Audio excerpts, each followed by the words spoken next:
podcast. You can go slow. A Kids Co. A Kids Co. This show was brought to you by a Kids Co.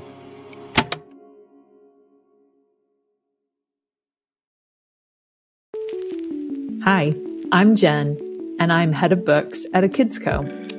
We make books for all kinds of kids and families. We have books about belonging and gratitude and shame, books about curiosity and justice and bravery, books on topics that reflect your family, your community, and your experiences.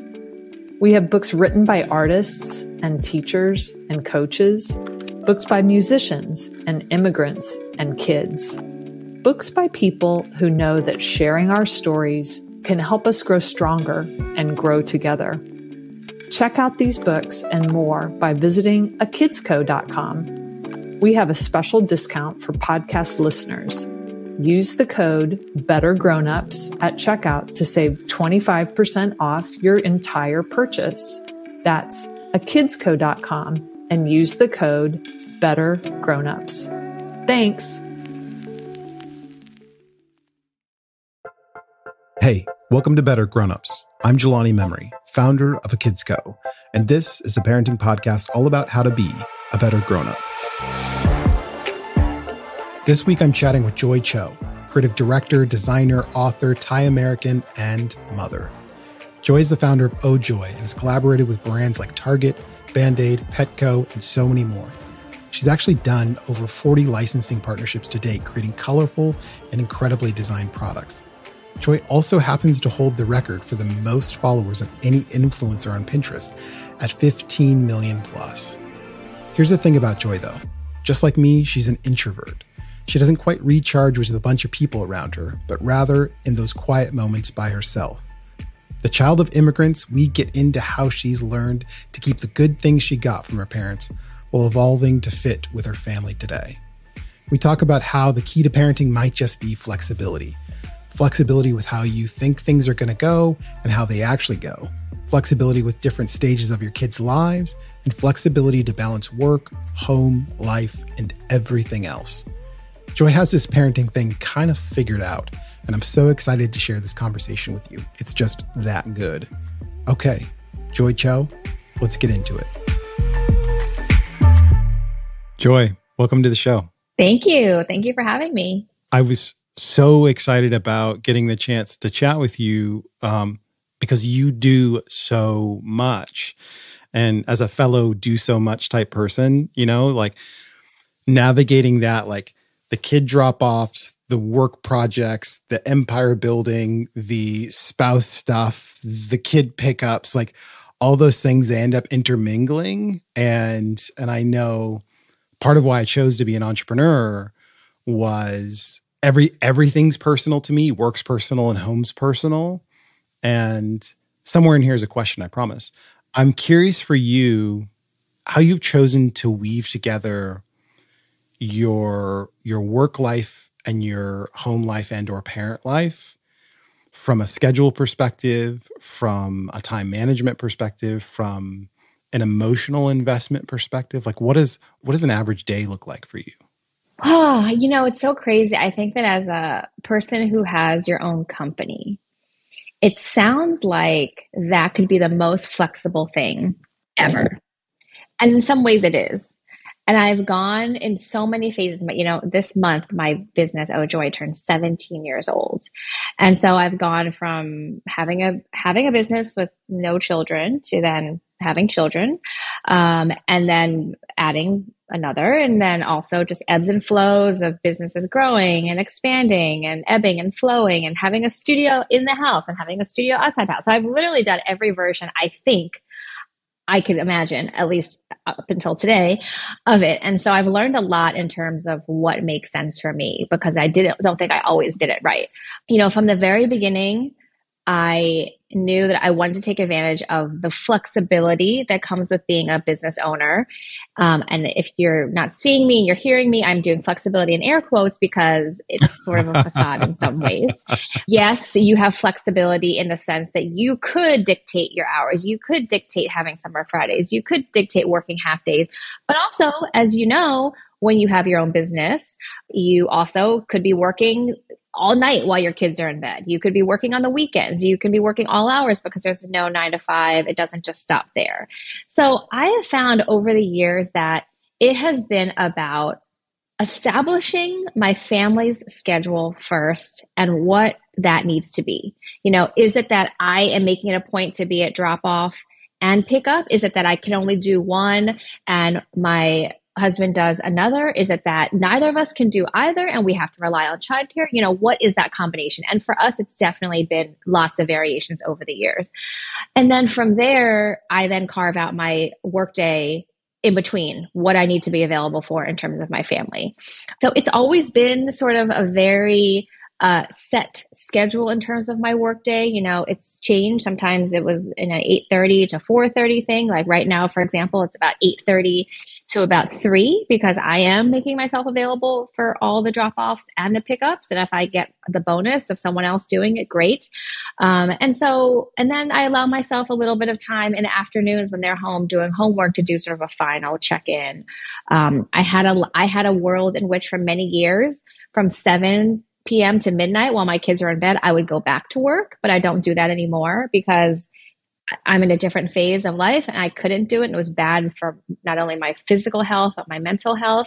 And so it's really, here's the thing that I can sort of say to go back and really answer your question is that it's an ebb and flow. I don't think you can ever lock yourself into one answer to what that looks like. It's going to change as your work, business, professional life grows. It's going to change as your family grows. It's going to change as your partner's work changes.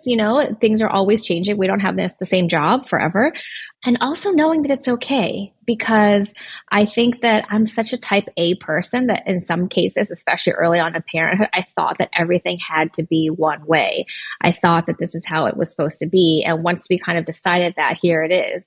But as you know, when you have kids, they also change and you have to be flexible based on them and their ages. And once you have figured out a stage of life, babyhood, toddlerhood, small child, medium child, every single time you're kept on your toes and you have to refigure it out. So I think that's what I remember. And, and whether you readjust that every year, every 6 months, every few years, whatever that is, it's that readjustment to me that is the key to then feeling like you can handle maybe not everything, but as much as is important to you.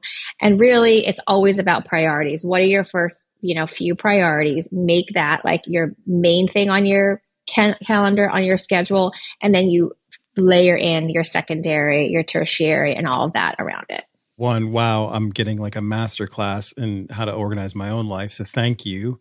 What I'm hearing from you, and I think the operative word that's brilliant, is flexibility.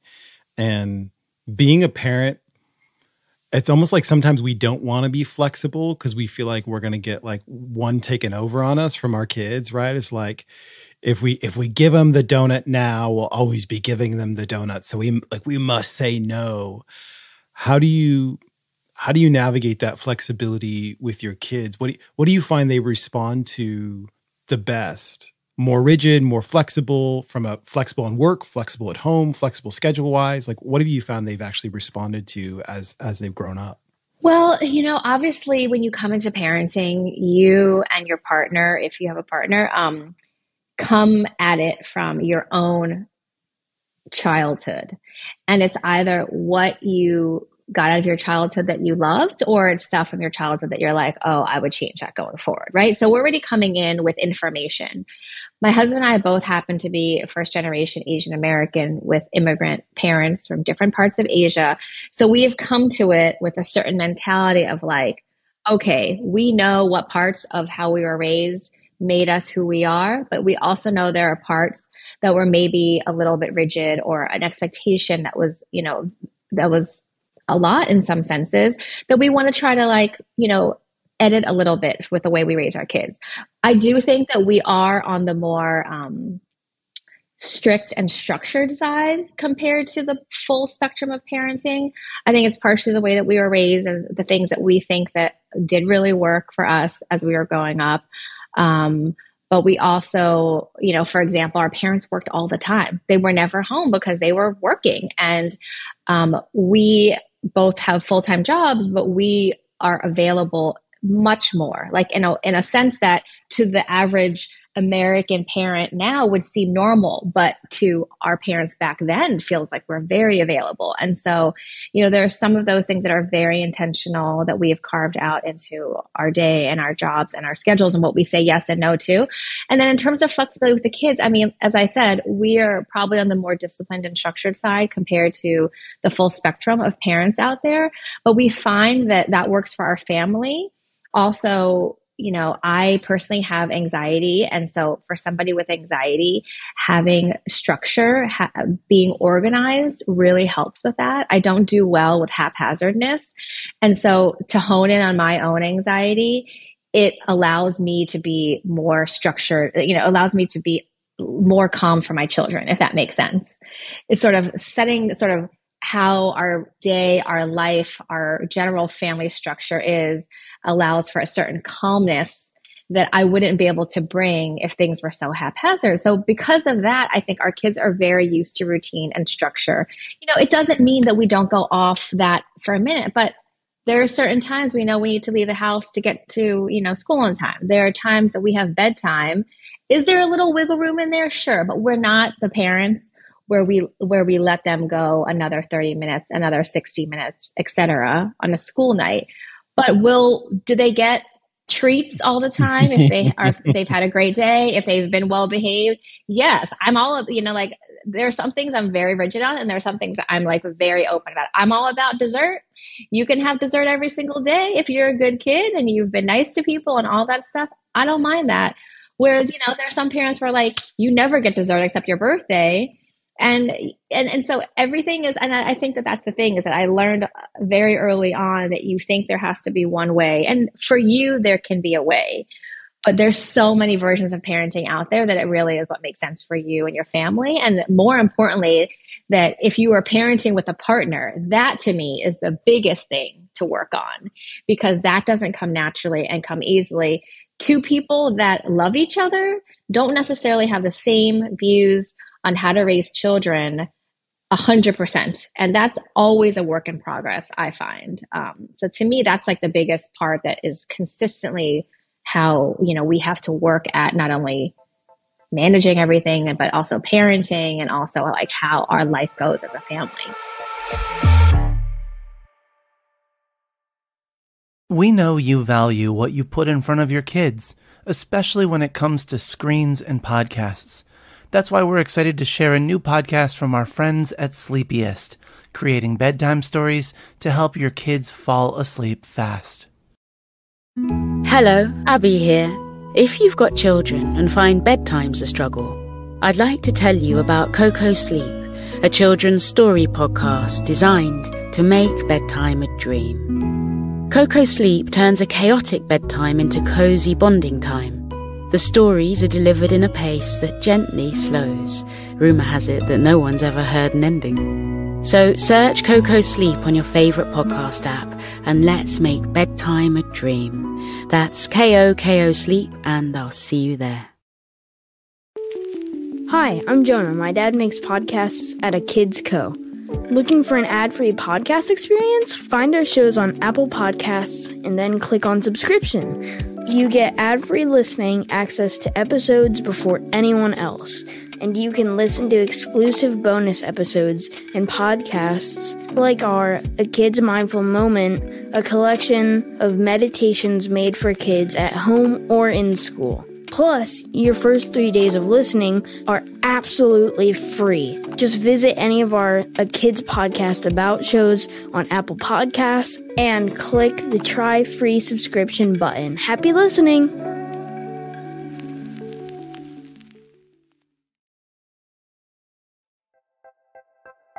Welcome back to Better Grownups and my conversation with Joy Cho. First, we need an OJoy parenting book. I'm just saying that because you've got a lot of this stuff figured out. I'm struck by the care and attention that you, and the intentionality around knowing how you and your spouse grew up, what you were given, those things that were positive, right? And those things that were negative that you wanted to jettison. Curating, you used the word edit, which I thought was actually really key. It's like you've edited some of those things to get to a better result. And I heard two words, flexibility and rigidity. And I thought those seemingly are antonyms, and yet both need to be present, right? You need to be able to be flexible with your kids. You need to be able to be flexible with your schedule. You need to be able to adapt and change as the kids grow.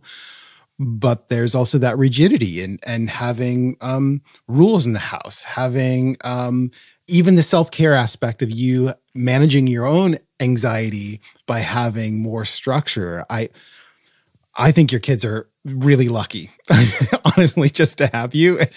Well, how did you get here? Like, did you just start parenting of just going like, we're just going to edit parenthood to the best result? Or was it sort of an evolution? No. And, I appreciate the fact that you're saying all these nice things about my what appears to be my good parenting. But honestly, it's a struggle. I mean, I can say this right now, like being able to look back at today and things I've learned, especially over the last few years, where parenting has been very hard for us. We had one kid that had a very hard time during COVID, and it put us in a situation of parenting that was very new, that we had to relearn and refigure out and go, figure out through, therapy. And I think that is something that I think the first few years of my parenting, I would have been like, no, this is how it's done. I'm not open to suggestions. This is what I think. And then I really had to relearn, like, okay, my kid is becoming a kid with her own personality, her own anxiety, her own stuff that is just sort of like happening. And we need to be able to figure out how to adjust to her also. Like the way that we were responding to her when this was first happening wasn't working. As much as we wanted to be like, no, this is the way that you discipline a child, or this is the way you respond to a child with anxiety or who's having an outburst. But when you realize it's not working, then you have to try something different. And my husband and I both were very much like, okay, we got to try something different. And that has helped us so much as a family, because now as things change, because they're going to, as we enter tween, teen, whatever the next stage is, we now in our mind know, okay, yes, rigidity in some things, schedule in some things, structure in some things, but we also can't apply that to every single moment of life. It's just not possible. And each of our kids are different. Even if they have the same DNA, roughly their personality is going to be different. And we can't assume that because this one kid responds well to this, that the other kid will. And I just think I assumed, oh yeah, just do the same thing for all your children. And it doesn't work like that. Yeah, so if only it were that easy. Yeah, that's way too easy. Way too easy. Well, you brought up this sort of idea of kids changing and growing, and you've got kids in that sort of transition of where they're growing up and they're no longer sort of toddlers' diapers. Give me a sense of how you've chosen to navigate that as a parent and what some of those challenges are as they sort of enter this new territory. Yeah, I mean, I touched upon, anxiety coming up for one of our kids, which was probably the most difficult thing for us, especially for me, because I have anxiety too, that you see something that is inside you that you've passed on to your child. And it's not saying it's bad, it's just something that I have learned how to work through, and I've learned how to function with. But when you see a child first developing it in the early stages, equipping them with the tools to be able to know, like, okay, if you have anxiety, it's cool, it's fine. Like, we all have different things, but here are the tools to help you, because this is something you're going to have to work through, throughout your life. And if we can help you now, you're going to be much more prepared, as you get older and as things get harder. When you were a kid, did you know you had anxiety? No, because mental health and talking about that stuff was not a thing that ever came up in my house.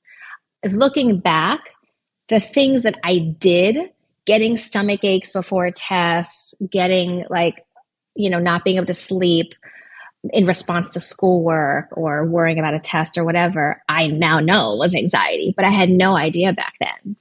And so for us to be able to see that now in our kids and to be able to help them now with it and help them with the tools, I think is so important, because I think that back in those times, generally, it wasn't as talked about as it is now, mental health, but also within the Asian community, it wasn't. And that's a big problem. And that's something that I think still needs a lot of work. And so my husband and I are very adamant about, like, we're nipping in the bud the things that the previous generation thought, like, no, you just suck it up. You just take it, figure out your problems, don't bother anybody else, like all sort of like that thinking. Now it's like, no, we're here to help you. There are solutions, and we want to equip you with the tools to help you in your life. We can't do it all for you, but we can help give you the tools. And I think so that's been sort of like the biggest thing. And then in terms of them growing, you know, my kids are next month 8 and 11.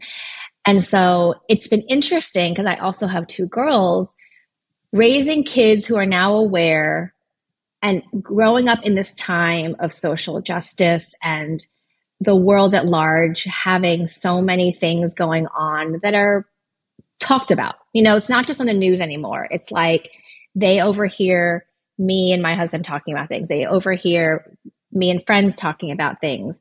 And so they're, especially my older one, is very much in like, you know, if someone says something that is not PC and says something to her about her culture, something that is just not quite right, she's like so ready to just be like, you know, I'm going to show you what's up. But it's also like, okay, I want you to be passionate about that. I want you to stand up for yourself. I want you to stand up for your friends and for the things that are right. But we also need to know how to talk to people in a way that doesn't come off as like, I'm just angry. Like, have a conversation. You can still come at somebody with kindness who might not agree with you. And this stuff comes up all the time in school. You know, there's microaggressions, getting mixed, you know, the Asian kids getting mixed up and getting called the wrong name, like things where like nobody is intentionally doing something. But we've learned a lot, and we need to keep learning more. And my kids are at this age where I'm also teaching them to stand up for themselves in ways that I couldn't when I was a kid, and I didn't know how to. And speaking up, but also trying to do it in a nice way.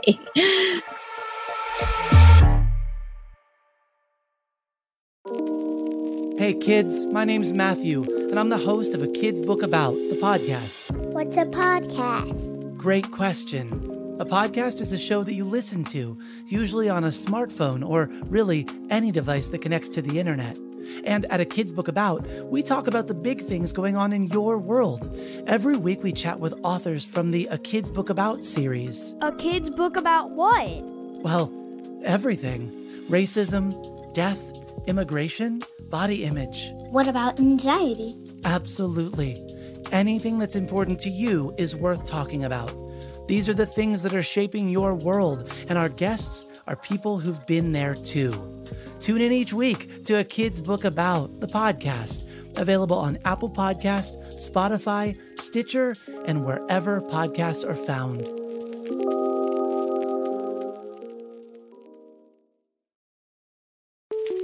A kid's book about war. A little book about justice. A kid's class about mental health. A kid's mindful moment. A kid's podcast about emotions. There is so much to explore at akidsco.com. Check it out! Visit akidsco.com.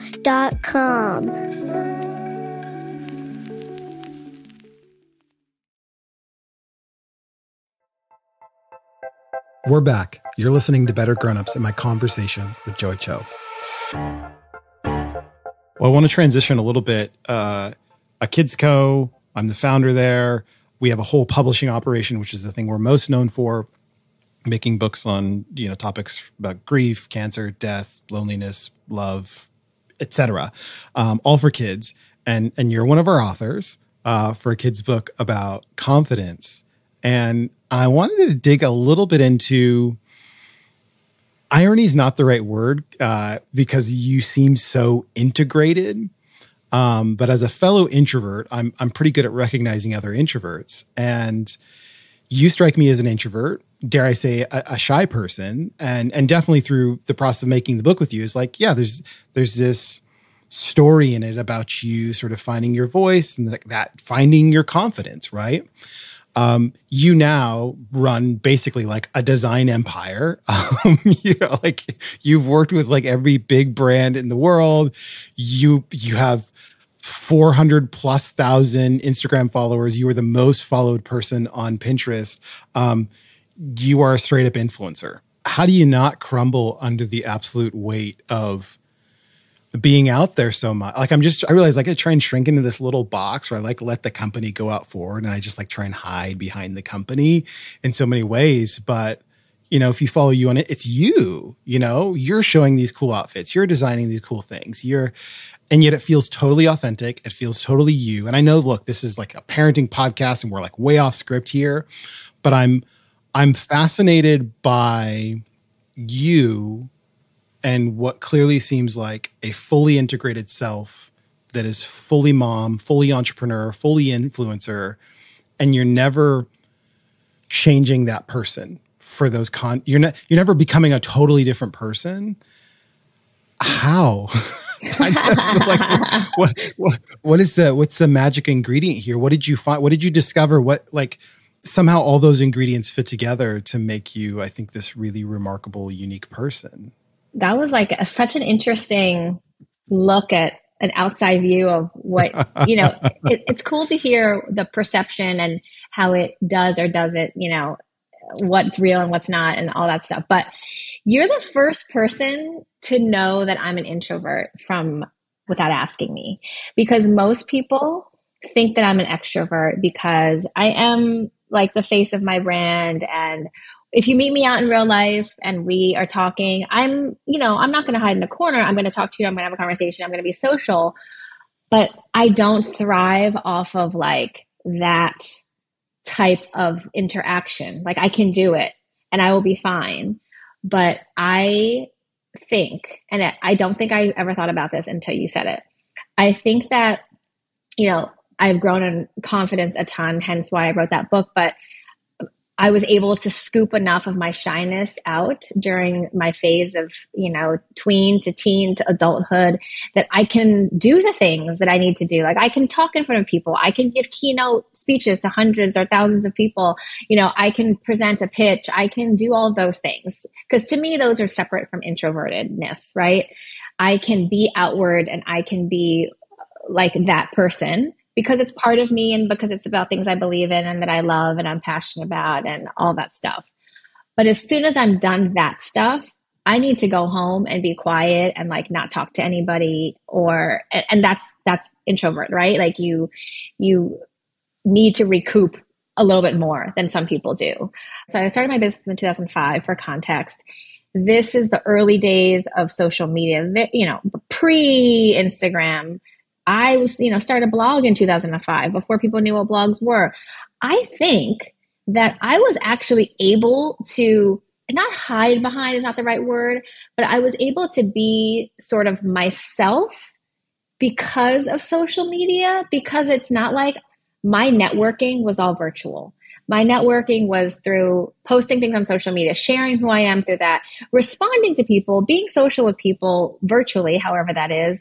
But it's not like the old fashioned days of what I feel like networking is. And people still do it these days. I just don't do it, where you have to go to a party and schmooze and you have to hobnob and all those things where you're like, hey, I'm Joy. Here's my business card, blah, blah, blah, blah. Like that kind of networking is not something that I can do with any regularity. And it gives me so much anxiety to think about it. Even when I have to, sometimes it's just like, it really takes a lot for me to show up and make it so that I am not wanting to hide in a corner. So I think honestly, the internet allowed me to do that, because if you think about it, most of the time, I mean, I've had employees, I've had a team, I have to work with people all day and variety of people, which is great. I love that. But for the most part, what I am projecting out there is in front of a phone or a camera or a photo or whatever. And so I'm able to sort of be myself and be enthusiastic and all of that because I'm not always physically with a lot of people.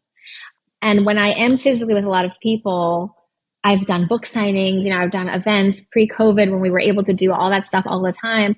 And I loved it because I'm there in the moment and I can do it.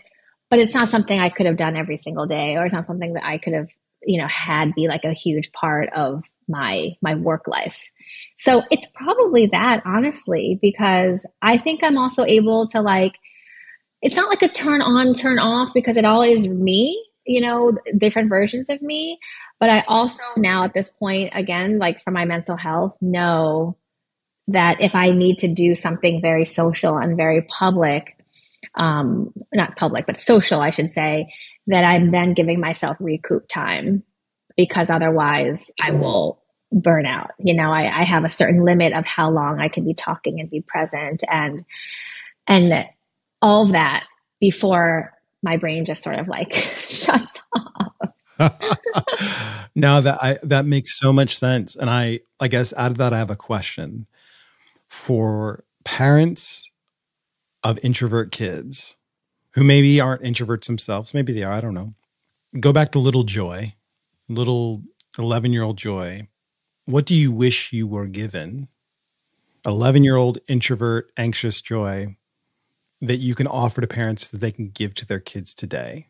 There's nothing that I would have changed about what I was given, or because I think that the way that I was raised actually helped a lot with my introverted ways, but in ways that didn't allow, because my parents were working all the time, I didn't actually have the opportunity to do a lot of activities or go to a lot of parties or do things like that. So it was very easy for me to just, be at home and be a homebody and just focus on my homework and stuff. So I wasn't pushed to socialize, or I wasn't pushed to have to be in those settings. So I guess maybe I just answered your question, is that I think that it would have helped me to have been pushed a little bit to do those things.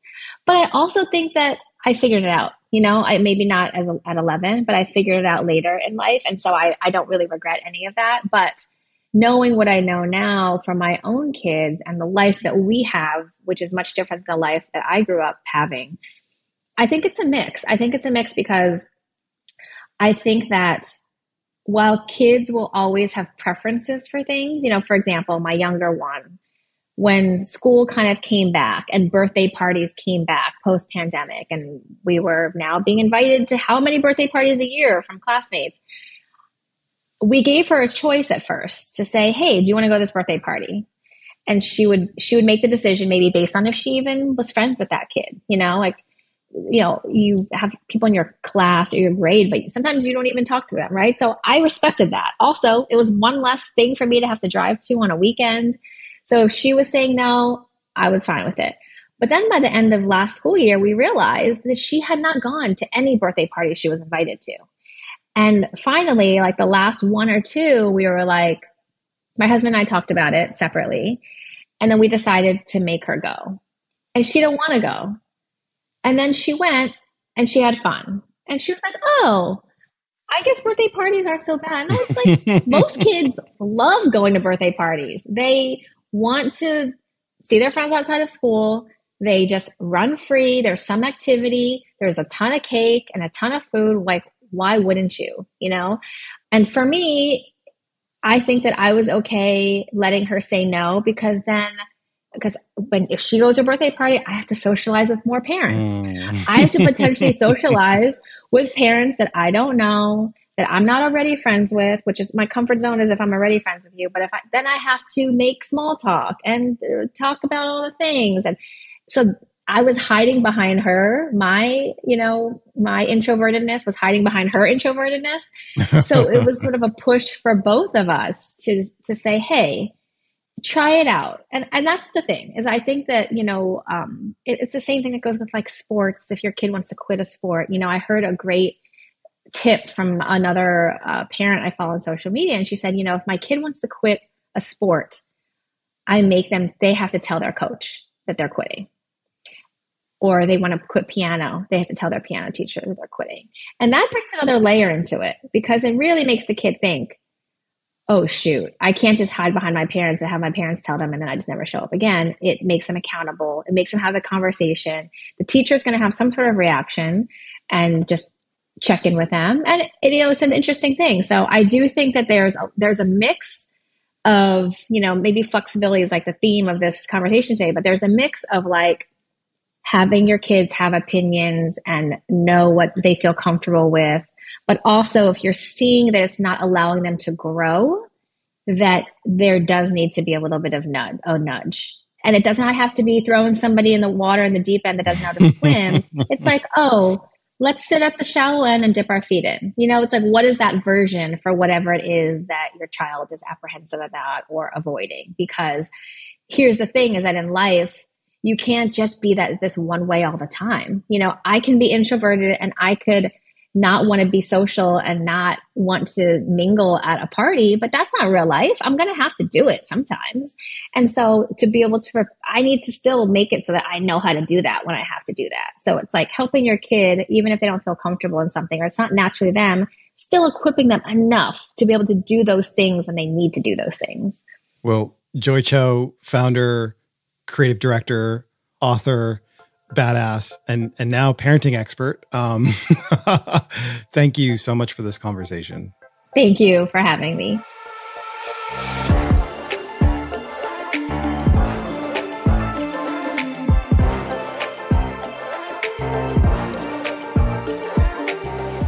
Thanks again to Joy and to you for listening.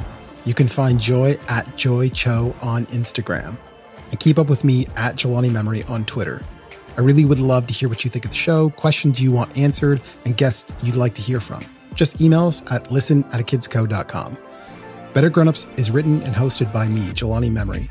Matthew Winter was the producer on this episode with additional production support from Chad Michael Snavely and the team at Sound On Studios. Don't forget to explore our growing collection of empowering kids books by visiting akidsco.com. There you'll also find our growing network of original podcasts for kids. No matter who they are, what their interests, or what big questions they're asking, we are making shows just for them. Find our shows on Apple Podcasts or wherever podcasts are found.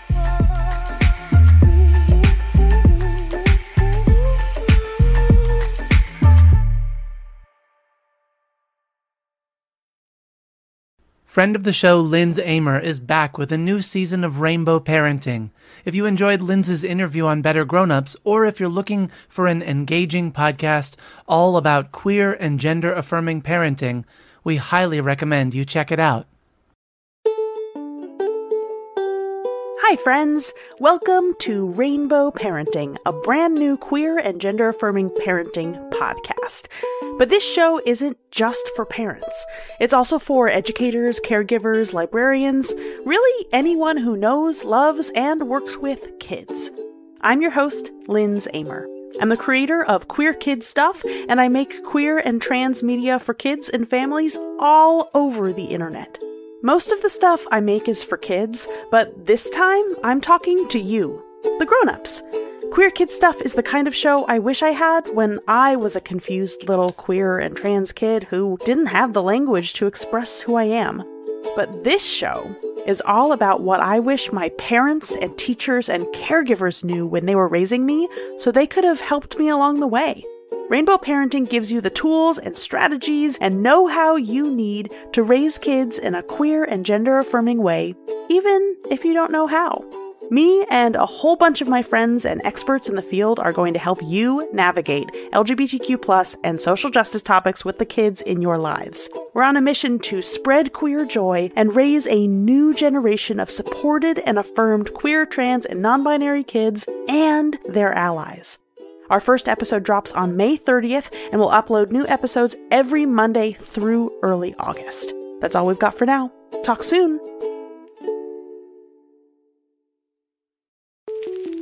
Thank you so much for listening to this show. Now let's help it grow. We'd love to hear what you think, and your feedback will help this show reach more listeners.